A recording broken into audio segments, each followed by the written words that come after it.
होली की सभी को हार्दिक बधाई हो।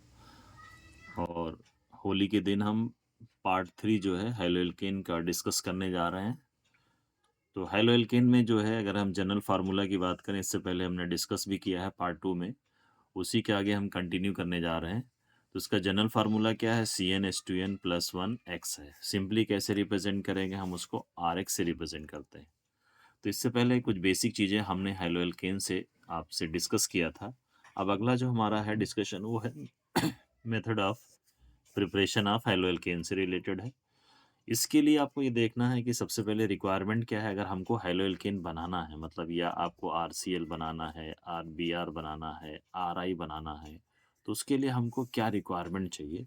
तो सबसे पहली जो रिक्वायरमेंट है वो एल्केन है और दूसरी रिक्वायरमेंट क्या है? हैलोजन है। और इसमें फिर हम रिएक्शन कंडीशन को भी हम लिखते हैं। ऑर्गेनिक रिएक्शन को सिंपली हम सबस्ट्रेट, रिएजेंट और एरो के ऊपर रिएक्शन कंडीशन, देन यहाँ पे क्या है इंटरमीडिएट की बात करते हैं, देन प्रोडक्ट होता है, देन बाई प्रोडक्ट होता है। इस तरह से हम ऑर्गेनिक रिएक्शन को रिप्रेजेंट करते हैं। तो आइए देखते हैं कि सबस्ट्रेट क्या होता है। यहाँ पे सबस्ट्रेट हमारा क्या है? एल्केन है। रिएजेंट हमारा क्या है? हैलोजन है। और रिएक्शन कंडीशन क्या है? या तो फोटान होगा, इसी HNU को फोटान, या सनलाइट की बात करते हैं, या हीट की बात करते हैं। हीट को सिंपली हम इस तरह से रिप्रेजेंट करते हैं। तो ऑर्गेनिक रिएक्शन को हमने कहा सबस्ट्रेट है, रिएजेंट है, रिएक्शन कंडीशन है, इंटरमीडिएट बनेगा, प्रोडक्ट बनेगा, बाई प्रोडक्ट बनेगा। ठीक है ना। अब हमारे पास सबस्ट्रेट क्या है? एल्केन है। रिएजेंट क्या है? हैलोजन है। रिएक्शन कंडीशन हमने यहाँ पे मेंशन कर दिया। सबसे पहले क्वेश्चन की बात करते हैं। ये हमारे पास प्रोपेन है। अब हमको प्रोपेन में क्या ऐड करना है? Cl2 ऐड करना है। किसके प्रेजेंस में? या तो फोटान हो, या सनलाइट हो, या हीट हो। तो इसमें होगा क्या? हमारे पास यहाँ देखिए एक प्राइमरी कार्बन है। ये क्या है? प्राइमरी कार्बन है। ये क्या है? सेकेंडरी कार्बन है। तो दो टाइप के कार्बन होने की वजह से यहाँ पे हमारे पास दो टाइप के हाइड्रोजन भी हैं।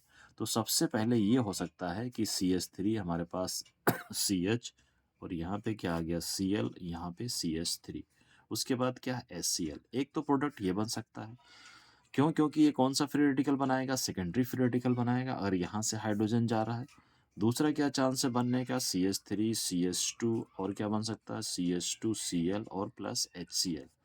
ये कब बनेगा? जब ये प्राइमरी फ्री रेडिकल बनेगा। आप सब जानते हैं कि इंटरमीडिएट जो होता है, सेकेंडरी फ्री रेडिकल, वो ज़्यादा आसानी से बनता है। इसलिए इसके बनने के चांसेस कितने हैं? 80% हैं, और इसके बनने के चांसेस कितने हैं? 20% है।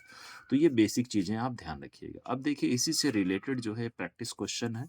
ये साइक्लोहेक्सेन है। अब साइक्लोहेक्सेन में अगर देखें तो हर एक कार्बन क्या है? आइडेंटिकल है। आइडेंटिकल क्यों है? क्योंकि सभी कार्बन सेकेंडरी कार्बन है। तो हम कहीं से भी क्या कर सकते हैं? हाइड्रोजन को हटा के Br लगा सकते हैं। मान लिया हमने यहाँ Br लगा दिया, तो यहाँ से एक हाइड्रोजन रिमूव हो गया, तो क्या बन गया? HBr बन गया। इसे हम क्या कहेंगे? ब्रोमोसाइक्लोहेक्सेन कहेंगे। ठीक है ना। तो यहाँ से ये चीज़ें बन सकती हैं। इस केस में देखिए यहाँ से जो है ये आपका जो बेंजीन रिंग से, इससे हाइड्रोजन नहीं रिमूव कर सकते हैं, क्योंकि डिफिकल्ट है रिमूव करना, क्योंकि ये sp2 हाइब्रिडाइज कार्बन से अटैच है। लेकिन इस केस में देखें ये sp3 है, और ये भी क्या है? sp3 है। तो इस तरह से बेंजीन है, बेंजीन के साथ CH2 CH3 लगा हुआ है। तो बेंजीन में जो कार्बन है वो sp2 हाइब्रिडाइज कार्बन है। बगल वाले ये जो कार्बन है sp3 है, ये भी क्या है? sp3 है। तो यहाँ पे देखिए ये प्राइमरी कार्बन है, ये सेकेंडरी कार्बन है। तो दो प्रोडक्ट यहाँ पे भी बनेंगे। सबसे पहले हम बेंजीन रिंग बना लेते हैं। यहाँ से एक हाइड्रोजन निकल गया, तो क्या आ गया? Cl आ गया। यहाँ पे क्या हो गया? CH3। सेकंड क्या बन सकता है? बेंजीन में कोई डिस्टरबेंस क्रिएट नहीं होगा। फिर यहाँ पे CH2 है, उसके बाद क्या है? CH2 है और Cl। तो ये दो प्रोडक्ट बनेगा। ये किसकी वजह से बन रहा है? सेकेंडरी फ्री रेडिकल की वजह से बन रहा है। ये किसकी वजह से बन रहा है? Primary free radical. तो ये मेजर होगा। मेजर क्यों होगा? कि अभी हमने बताया कि सेकेंडरी फ्री रेडिकल बहुत आसानी से बनता है इंटरमीडिएट, और प्राइमरी फ्री रेडिकल इतने आसानी से नहीं बनता। तो ये मेजर है तो 80% है, और ये माइनर है तो आपका कितना है? 20% है। अगला जो प्रिपरेशन आपको अगर बनाना है हेलोएल्केन, तो सबसे पहले आपको मार्कोनिकॉफ के बारे में आइडिया होना चाहिए। मार्कोनिकॉफ रूल ये आपने 11th क्लास में सर ने डिस्कस किया होगा। मार्कोनिक ऑफ के लिए सबसे पहले हमको क्या चाहिए? एल्कीन चाहिए। अब एल्कीन हमारे पास 2 टाइप की होती है, एक सिमेट्रिकल होती है, दूसरा अनसिमेट्रिकल होती है। सिमेट्रिकल का मतलब जैसे ये आपका है CH2 यहाँ से अगर हम कट करें 2 इक्वल पार्ट में डिवाइड हो जाएगा। अगर हम ऐसे देखें CH3 CH double bond CH3 तो यहाँ से हम 2 इक्वल पार्ट में इसको डिवाइड कर सकते हैं। तो ये सिमेट्रिकल है। अनसिमेट्रिकल की अगर हम बात करें तो हम ऐसे लिखें CH3 CH double bond CH2 यहाँ से अगर हम डिवाइड करें तो यहाँ CH2 इधर क्या मिल रहा है CH3 CH तो ये अनसिमेट्रिकल है। तो पहली चीज जब भी हम मार्कोनिकॉफ रूल लगाते हैं तो हमारे पास क्या होना चाहिए? अनसिमेट्रिकल एल्कीन होना चाहिए। अनसिमेट्रिकल एल्कीन उसके साथ क्या होना चाहिए? HBr हो, HCl हो, HI हो। HBr को कहते हैं हाइड्रोब्रोमिक एसिड, HCl को वेल नोन है हाइड्रोक्लोरिक एसिड, HI को क्या कहते हैं? Hydro iodic acid.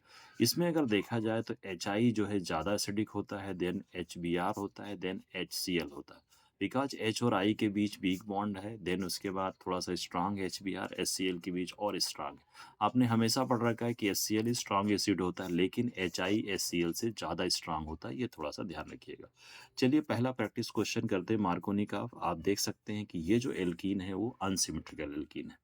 क्यों है? बिकॉज यहाँ से हम दो अनइक्वल पार्ट में डिवाइड कर सकते हैं।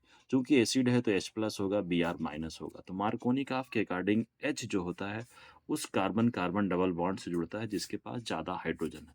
तो ये वाला जो डबल बॉन्डेड कार्बन है इसके पास 2 हाइड्रोजन है, जबकि इसके पास 1 हाइड्रोजन है। तो प्रोडक्ट क्या बनेगा? CH3 CH2 CH, और इस CH से क्या लगेगा? यहाँ पे Br लगेगा और यहाँ पे क्या हो जाएगा? CH3। तो this is the addition product है, ठीक है ना। सेकंड केस में देखें, ये बहुत इंपॉर्टेंट क्वेश्चन है ये वाला। देखिए डबल बॉन्डेड दोनों कार्बन को देखिए, इस कार्बन पे क्या 1 हाइड्रोजन है, लेकिन यहाँ वैलेंसी सेटिस्फाई है, यहाँ पे कोई भी हाइड्रोजन नहीं है। तो यहाँ पे क्या H प्लस है, यहाँ I माइनस है। तो आप देख सकते हैं कि कार्बन कार्बन डबल बॉन्ड वहाँ पे ब्रेक हो गया। यहाँ पे क्या है? CH3 है, यहाँ पे क्या जुड़ गया? I जुड़ गया, और यहाँ पे क्या जुड़ गया? H ऑलरेडी एक था, एक H और आ गया। तो आप देखा कि यहाँ पे H उससे जुड़ता है उस कार्बन से जिसके पास ज़्यादा हाइड्रोजन हो। तो यहाँ पे 1 हाइड्रोजन है, जबकि यहाँ पे कोई हाइड्रोजन अवेलेबल नहीं है, ठीक है। तो ये मार्कोनिक ऑफ का रूल है, इसको भी आप इससे प्रैक्टिस करना जरूरी है। सेकंड आता है anti Markovnikov of rule. Anti Markovnikov of rule के लिए भी हमारे पास क्या होना चाहिए? अनसिमेट्रिकल एल्कीन होना चाहिए। लेकिन होता है क्या इस केस में? पेरोक्साइड का प्रेजेंस होता है। तो पेरोक्साइड में फ्री रेडिकल, यहाँ पे ये H फ्री रेडिकल, यहाँ पे Br फ्री रेडिकल। तो इसमें जस्ट उल्टा है। H कहाँ जुड़ेगा? उस कार्बन कार्बन डबल बॉन्ड से जुड़ेगा जिसके पास कम हाइड्रोजन है। तो हम सिंपली ऐसे लिख सकते हैं RCH, यहाँ पे क्या आ गया? आपका H आ गया, यहाँ पे क्या हो गया? CH2, और यहाँ पे क्या आ गया? Br हो गया। तो this is the anti Markovnikov of system है। अगला देख लीजिए कि यहाँ पे देखिए, यहाँ पे क्या है? H फ्री रेडिकल, यहाँ पे Cl फ्री रेडिकल। अब इस केस में क्या हो सकता है? ध्यान से देखिएगा। इस केस में CH2 है, उसके बाद CH है, R है। अब हमको जो है H वहाँ जोड़ना है जहाँ पे कम हाइड्रोजन हो। तो CR डैश, और यहाँ पे H हो गया, और यहाँ डबल बॉन्ड हट गया तो CH2, और यहाँ पे क्या आ गया? Cl आ गया। नेक्स्ट केस देखिए, इस केस में भी हाइड्रोजन पेरोक्साइड, H2O2 लिखा, पेरोक्साइड। इस केस में H free radical, Br free radical. यहाँ से भी क्या होगा? बॉन्ड ब्रेक होगा। यहाँ पे क्या होगा आपका? यहाँ पे कम हाइड्रोजन है और यहाँ पे ज़्यादा हाइड्रोजन है। तो यहाँ पे H जुड़ेगा, यहाँ पे Br जुड़ेगा, तो आपका CH3 हो गया, CH2 हो गया, CH हो गया, और यहाँ पे क्या हो गया? CH2 Br हो गया। अगला जो है हमारे पास, हमको अल्कोहल की नॉलेज होनी चाहिए। अल्कोहल को हम कैसे लिखते हैं? ROH, या हम ऐसे लिख सकते हैं CH3OH, या हम कैसे लिख सकते हैं CH3CH2OH। बहुत बेसिक चीज़ें आपको पता होना चाहिए। तो इससे ROH, यह है मेथिल अल्कोहल, ये आपका क्या? एथिल अल्कोहल, ठीक है ना। अब इसके बाद न्यूक्लियोफाइल आपको इस चैप्टर से रिलेटेड पता होना चाहिए। 11th में आपने न्यूक्लियोफाइल के बारे में आइडिया होगा कि न्यूक्लियोफाइल फाइल क्या होती है? वो स्पीसीज होती है जिसके पास नेगेटिव चार्ज होता है, या न्यूट्रल स्पीसीज होती है जिसके पास क्या होता है? लोन पेयर इलेक्ट्रॉन होता है, इलेक्ट्रॉन्स होते हैं। इस पर्टिकुलर चैप्टर में आपको हाईलाइट साइन चाहिए X माइनस, X माइनस मतलब Cl minus, Br minus, I minus, F minus. अब यहाँ एक बहुत अच्छा कॉन्सेप्चुअल क्वेश्चन बनता है कि अगर हम I माइनस ले लें, F माइनस ले लें, Br माइनस से, सो अच्छा न्यूक्लियोफाइल कॉल होगा किस किस कंडीशन में होगा? Polar protic solvent. Polar protic भी थोड़ा सा ध्यान रखना है। पोलर का मतलब होता है मॉलिक्यूल पोलर हो, जिसका डाइपोल मोमेंट हो, और प्रोटिक का मतलब जो प्रोटॉन दे सके। तो वाटर एक पोलर प्रोटिक है, अल्कोहल क्या है, एक पोलर प्रोटिक सॉल्वेंट है। तो सबसे बेटर न्यूक्लियोफाइल आई माइनस है। आई माइनस क्यों है? बिकॉज इसका साइज बड़ा है, ये आसानी से क्या हो सकता है, लोन पेयर इलेक्ट्रॉन डोनेट कर सकता है, कम इलेक्ट्रोनेगेटिव है। जबकि एफ माइनस क्या है, साइज छोटा है, इलेक्ट्रोनेगेटिव जाता है, तो इसलिए इसकी टेंडेंसी जो होती है इलेक्ट्रॉन डोनेट करने की कम होती है, इसलिए ये न्यूक्लियोफाइल अच्छा नहीं है। जबकि आई माइनस एक बेटर न्यूक्लियोफाइल है। लेकिन अगर पोलर ए प्रोटिक सॉल्वेंट जैसे हम ले लें, एसीटोन ले लें, एक पोलर ए प्रोटिक्स, पोलर तो है बेटा लेकिन ये प्रोटॉन नहीं दे सकता है, तो इस केस में थोड़ा रिवर्स हो जाएगा। एफ माइनस एक अच्छा न्यूक्लियोफाइल होगा और आई माइनस क्या होगा, एक वीक न्यूक्लियोफाइल होगा। तो ये बहुत इंपॉर्टेंट है, आप इसको ध्यान रखिएगा। डायरेक्टली न्यूक्लियोफाइल अवेलेबल नहीं होता है, नहीं रहेगा, ठीक है ना। तो किस फॉर्म में, जैसे PCl3 से है, यहाँ से क्या मिलेगा, Cl माइनस, Ki है तो यहाँ से क्या मिलेगा, I माइनस, NaBr है तो यहाँ पे से क्या मिल सकता है, Br माइनस, PCl5 से भी क्या मिल सकता है, Cl माइनस, HCl और ZnCl2 से भी क्या मिल सकता है, Cl माइनस, SOCl2 से क्या मिल सकता है, Cl माइनस, और Ki से क्या मिल सकता है, I माइनस। तो दीज आर द न्यूक्लियोफाइल्स हैं, और ये न्यूक्लियोफाइल कहाँ कहाँ से आ रहे हैं ये आप देख सकते हैं। ये phosphorus trichloride, potassium iodide, sodium bromide, phosphorus pentachloride, HCl, ZnCl2, इसका बहुत अच्छा एक नाम है, ल्यूकास रिएजेंट कहते हैं इसको, ल्यूकास रिएजेंट कहते हैं, ठीक है ना। और ये SOCl2 है, और ये क्या है, Ki। ठीक है, तो अगर आपको इन सब से क्या करना है, अल्कोहल हमारे पास यहाँ सबस्ट्रेट हो गया, प्लस अगर हमने PCl3 से रिएक्शन करा दिया, वी विल गेट RCl, मतलब हमको एल्किल हैलाइड मिल जाएगा, ठीक है ना। इसी तरह से अगर हमने अल्कोहल ले लिया, प्लस किससे रिएक्शन करा दिया, NaBr से रिएक्शन करा दिया, then we will get RBr, हमको क्या मिल जाएगा, एल्किल ब्रोमाइड मिल जाएगा।